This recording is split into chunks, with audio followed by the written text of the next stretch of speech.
আপনারা জানেন দাউদ হায়দার যখন আল্লাহ নবীর বিরুদ্ধে কবিতা লেখলো, রঙ্গিলা রাসূল বই লিখেছিল, এক যুবক আল্লাহর নবীর সত্যিকার আশেক সোজা গিয়ে জিজ্ঞেস করলো, তুমি কি সেই লোক?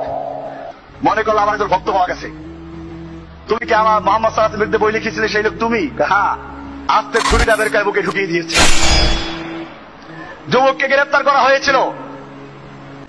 দুনিয়ার সমস্ত মুসলিম উকিলরা তাকে শিখিয়েছিল, তুমি বলো ফাঁসির রায় হয়ে গেছে, তুমি খালি বলো যে আমি ওই সময় মানসিক ভারসাম্য হারিয়ে ফেলেছিলাম। যুবক কি বলেছিলেন?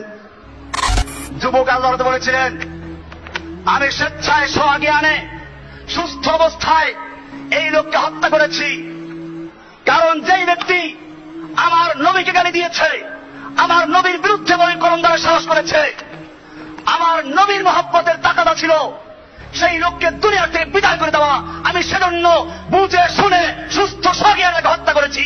এজন্য যে আমার ফাঁসি হয় আমি মাথা বেঁধে রাজি আছি। এ সার কটকর সিরে পায়ে মোহাম্মদ লে যায়, মারনা উসি কো কাহতে হে মারনা যায়।